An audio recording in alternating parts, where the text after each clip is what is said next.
Hi. Remington Rolling Block Pistol 22 Hornet.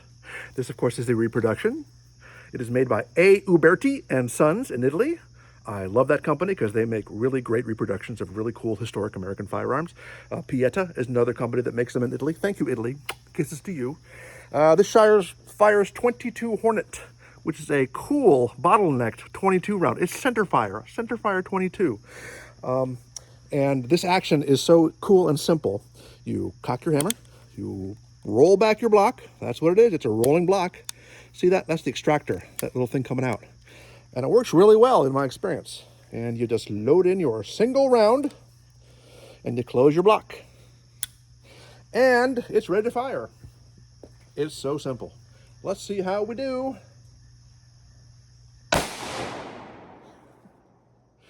That is a pretty big boom for a 22 round Hornet.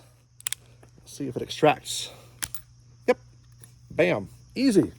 These are PPU rounds. PPU is a Serbian company that makes lots of weird old chamberings of cartridges. Let's try another one. Oh. You know what I didn't do? I didn't close the breech. Like that. Wow. Let's try again. That was totally my bad. I love talking about how easy this is and then not doing it right.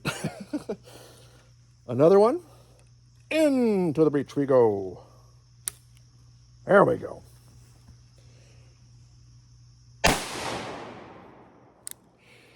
Big blast that really kind of surprises you when you're thinking 22.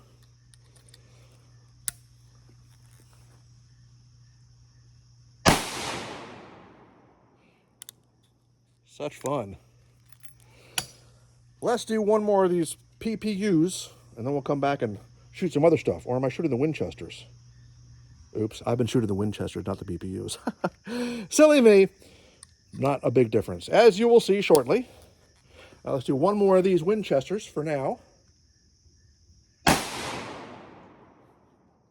Man, that is great. Okay, let's talk about this guy a little bit and come back and shoot a little more. It is the rolling block pistol made by Uberti, copied from a Remington design. I don't know if this is copied from a specific model of the rolling block pistol. There were a lot of different models of the rolling block pistol. Remington invented the rolling block system in the 1860s during the Civil War, but there wasn't a whole lot of innovation going on in the U.S. Army at the time. They were tooled up to make Springfield rifles and Colt, Army and Navy pistols at the time. They were designed to be made really easy to load and to fire and to hopefully eject, which would have been great, but the main competition for this at the time would have been the Colt Army and Navy pistols in 36 or 44, and as much of a pain as these were to load, once you have 6 rounds in there, you can get those off awful fast. A lot faster than you're going to get 6 rounds off from that. And if you have 2 of these on your hip, that's pretty much enough to take care of any kind of problem you got. But some different countries did embrace the rolling block in a big way. Denmark, Sweden, Mexico, Spain, Egypt all kept Remington in business during this period, during the 1860s and 1870s, taking these rolling block rifles off their hands. The only ones that the American military took were the U.S. Navy bought some rolling block pistols in 50 caliber, and that would have been a huge round for any kind of pistol. But again, it's black powder. It would have been a black powder cartridge back then, and black powder is so much more forgiving to fire than modern propellants are. It's more of a burst when you fire it than the crack that we're used to. And a 50 caliber would still be huge in a pistol, but it would be much more manageable than one with modern propellants.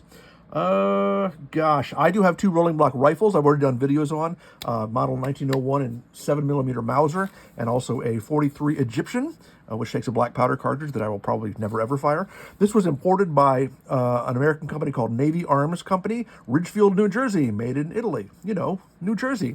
And it does say that it is 22 Hornet. 22 Hornet is such a cool round. It is a, bottlenecked 22.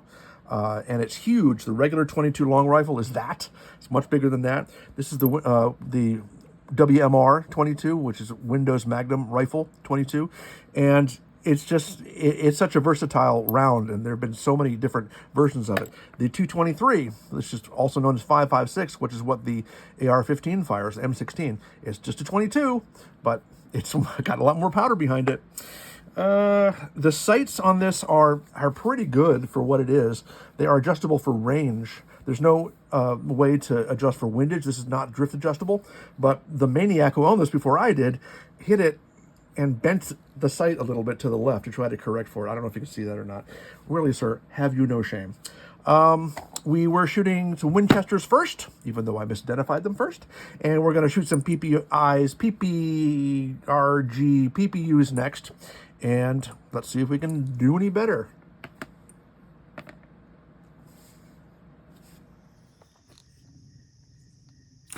Okay, now let's shoot our PPUs. And I do see that these are hitting a little bit low, so let's try to adjust for that a little bit and shoot from this slightly different angle.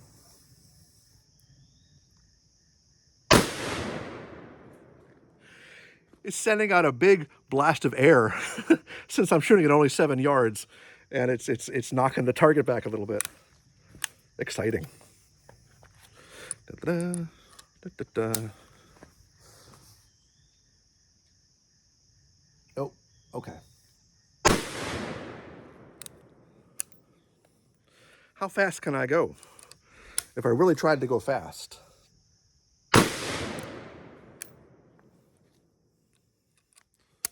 You could get some off in a hurry. If you don't care about aiming too much. Oh, I just found the sweet spot, and it's my first failure to extract. There it is. Had to kick it. All right, since I found the sweet spot, I got to keep trying. See if I can do it some more. I think the secret is not trying very hard.